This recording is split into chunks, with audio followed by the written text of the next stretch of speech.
Muchas gracias, señor presidente. Muy buenos días. En este marco histórico tan importante para México y remarcado también por el de nuestros mexicanos en el extranjero, quiero señalarles que es muy claro, como ustedes saben, que el COVID-19 afecta la salud de la humanidad, pero también ha derrumbado la economía mundial. Hoy, en el Pulso de la Ciudad, trataremos en cierta forma tres temas enlazados por el virus. Pero el mayor contenido quisiera yo que me acompañaran en esta reflexión del informe que todos los días, día tras día, presenta el doctor Hugo López-Gatell y que hoy no faltará, trae consigo la emergencia de un nuevo científico, una nueva forma de pensar en la ciencia, diciendo no a la recolección ciega de hechos y sí a la interpretación racional de los datos, haciendo a un lado, cosa no fácil, los engañosos ganchos del mercado. Sabemos que no escucha el canto de las sirenas. Un ejemplo claro lo vamos a tener en unos minutos en las proyecciones gráficas de la actividad de la epidemia, y para enlazar el significado de este segundo elemento global de la epidemia, se va a tratar la estrategia de brigadas especiales en la prevención, eso que no debemos olvidar hoy y nunca, de la salud, en particular del COVID-19. También, en tercer punto, estará el sorteo de préstamos personales del ISSSTE como ejemplo de lo que enlaza económicamente a nuestra pandemia, a la pandemia y a la forma de atacarla. Por eso le pido entonces al doctor Hugo López-Gatell esté nuevamente con nosotros, con el informe.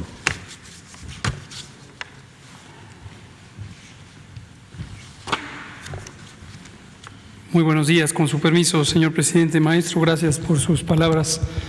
Canciller, directores, compañeros. Muy buenos días tengan todas y todos. Vamos a presentar de manera sintética el informe diario, el correspondiente al más reciente que presentamos ayer por la tarde. Me voy a centrar en los elementos más sustantivos y la información semanal que hoy tenemos actualizada. Llevamos 43 días de la Jornada Nacional de Sana Distancia, estas intervenciones que tienen como propósito disminuir la transmisión de COVID y disminuir el número de contagios y, por lo tanto, el número de personas enfermas para que todas puedan ser atendidas en los hospitales del país.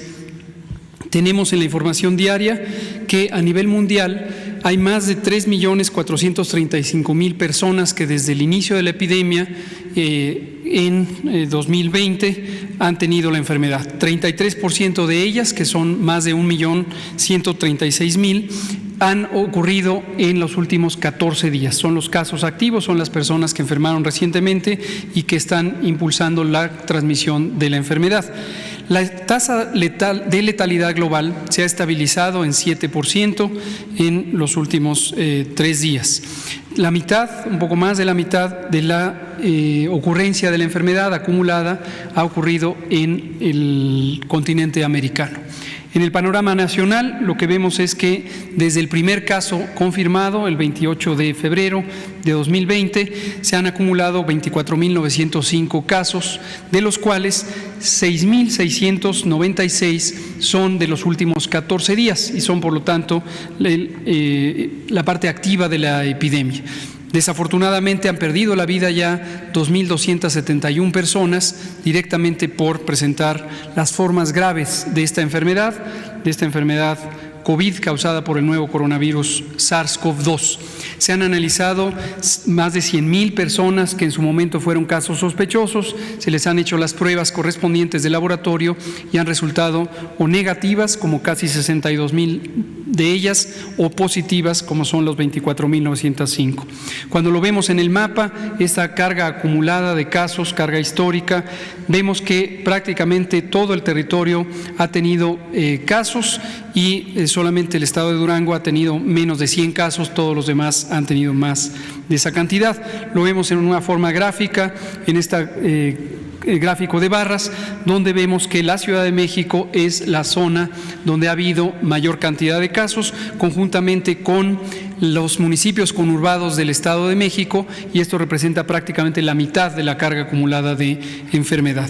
Sin embargo, también es importante verlo con los casos nuevos, los casos de los últimos 14 días, que son estos 6.696, que en este momento se distribuyen como se muestra en el mapa, y aquí empezamos a notar algunos estados que empiezan con su ciclo epidémico, en particular son Veracruz y Yucatán.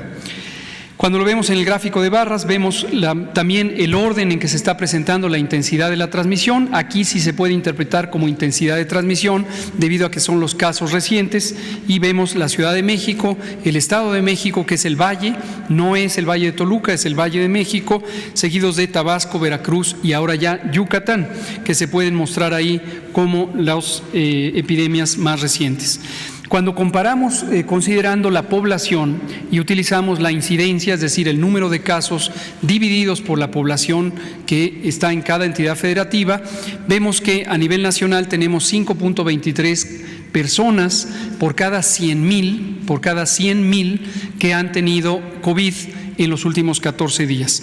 Y en el mapa podemos ver esta distribución heterogénea que se muestra más claramente en el gráfico de barras, en donde vemos en orden a la Ciudad de México, a Tabasco, a Morelos y a Yucatán. Hago notar a Morelos no porque esté en un estado de alerta, sencillamente porque siendo un estado que tiene una población relativamente pequeña comparada con otros, si comparamos esa población y la carga de enfermedad reciente, vemos también que Morelos es un sitio de interés porque está empezando ya con su ciclo epidémico más acelerado.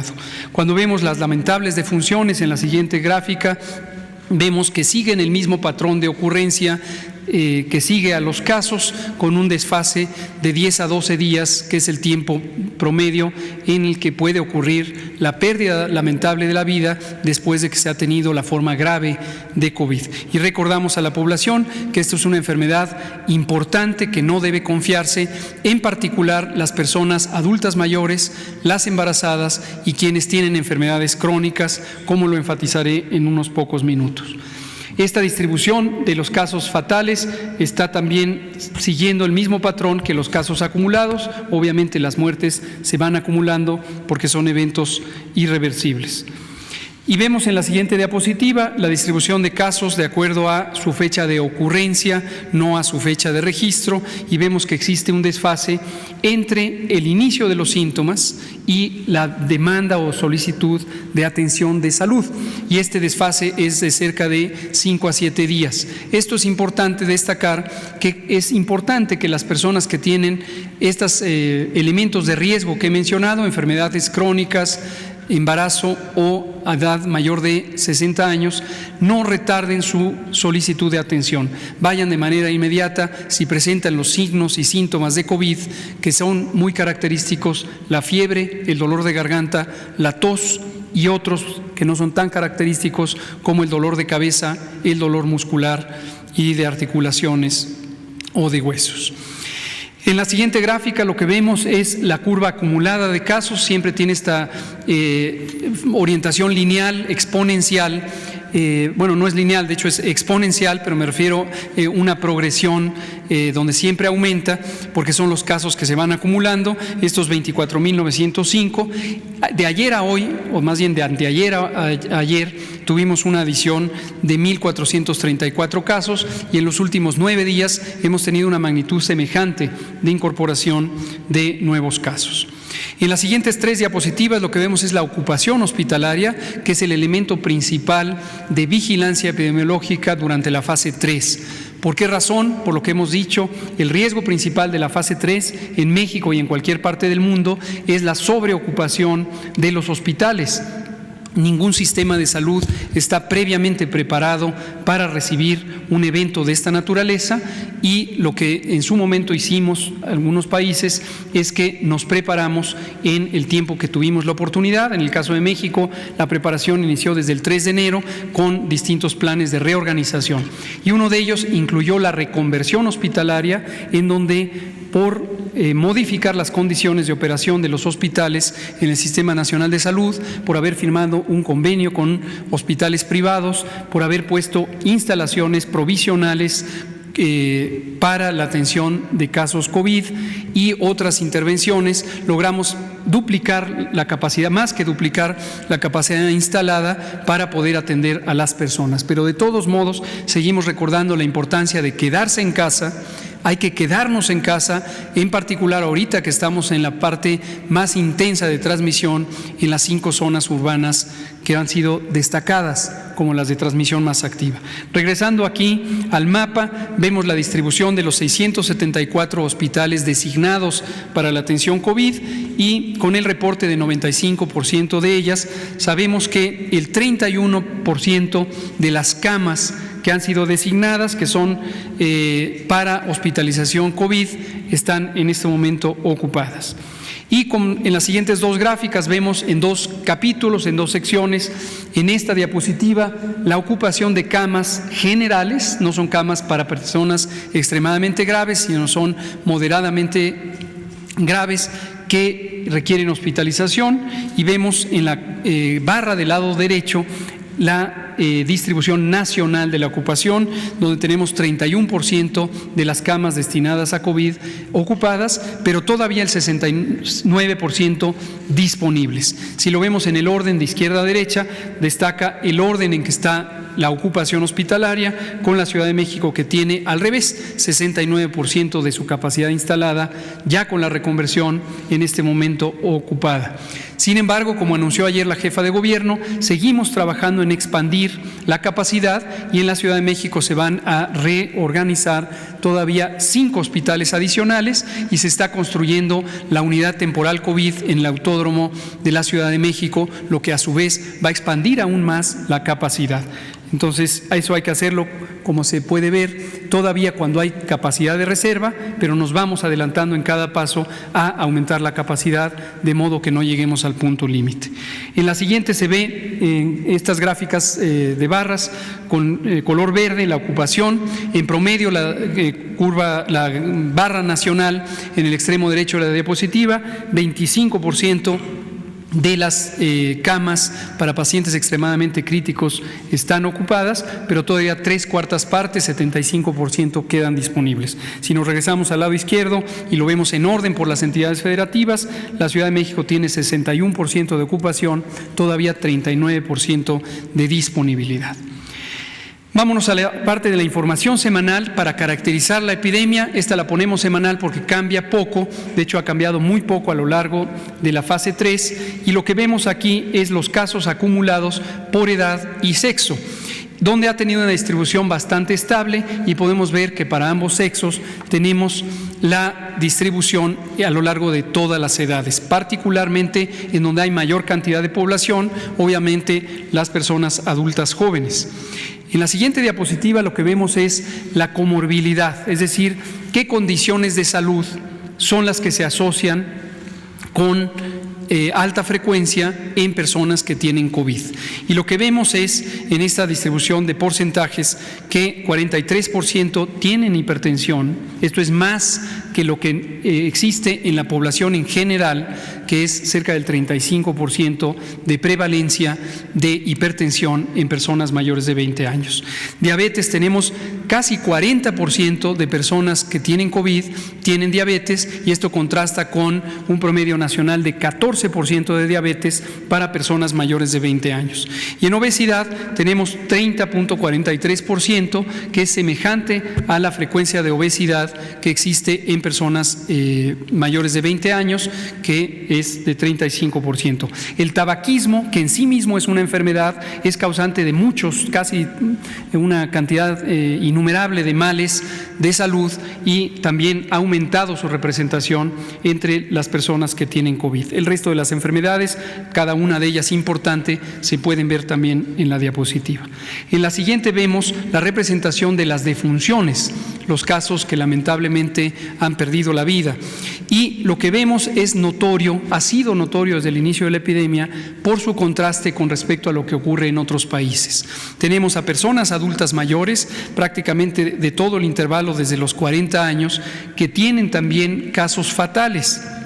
Existe un predominio mayor de hombres sobre mujeres y esto nos ha permitido reconocer que el sexo masculino respecto al sexo femenino tiene una mayor probabilidad de complicaciones y también de muerte, con un incremento de 60% más que las mujeres.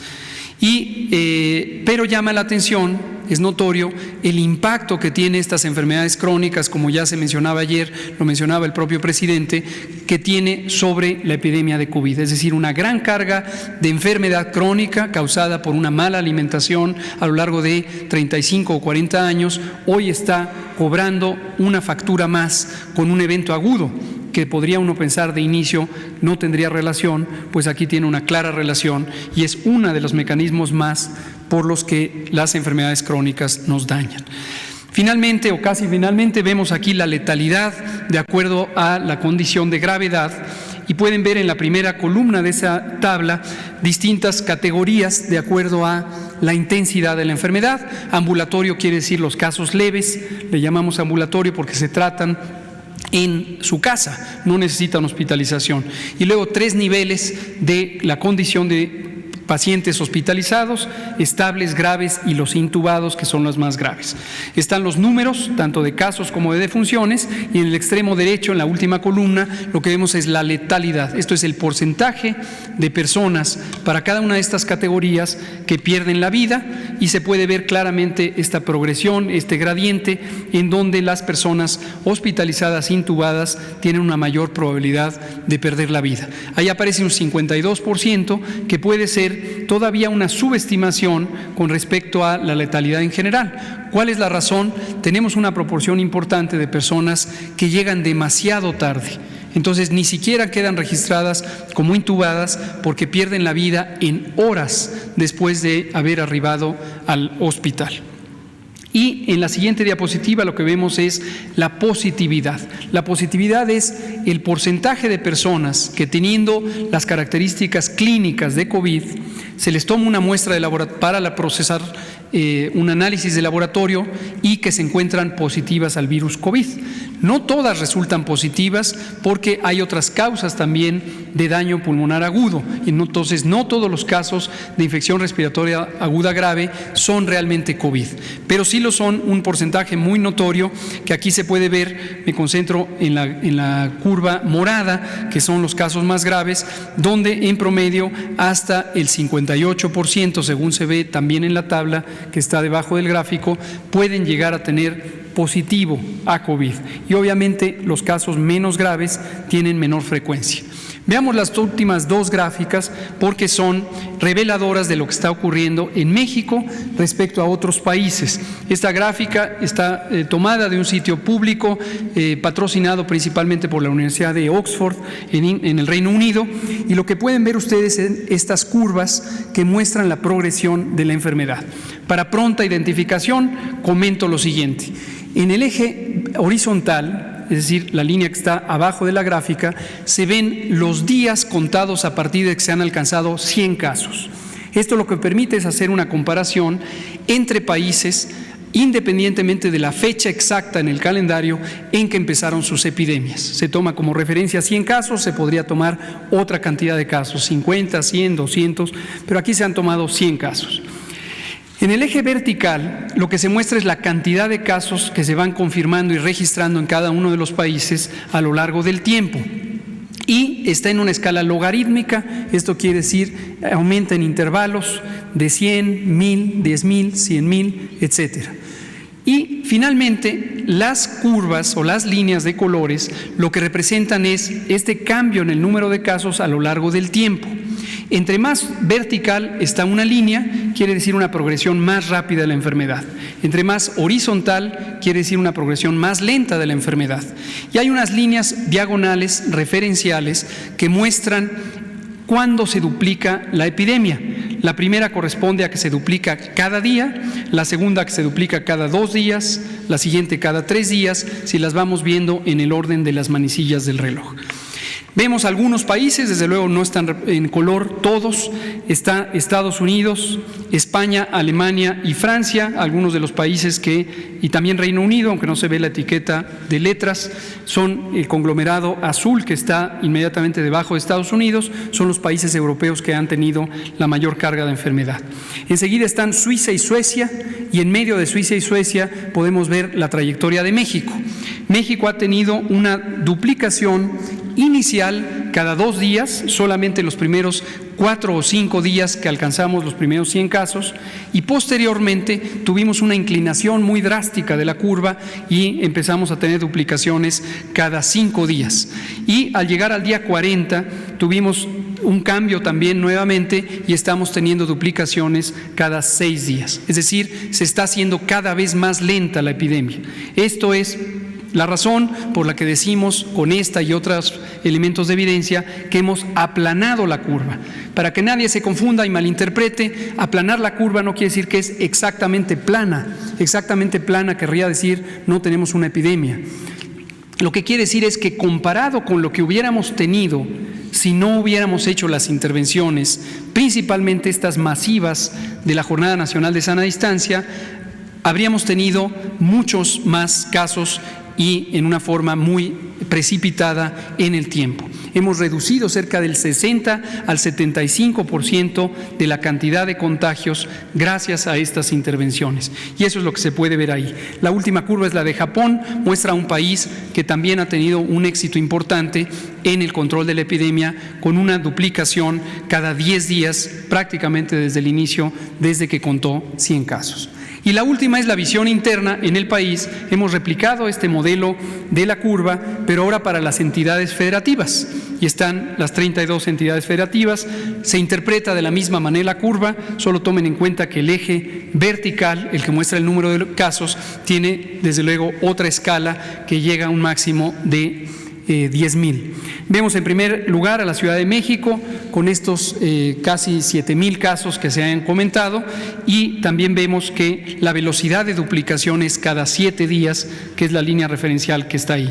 Otras entidades federativas se van mostrando en forma progresiva y hemos tenido distintos grados tanto de disminución de la transmisión como de temporalidades en donde fueron entrando las intervenciones de mitigación.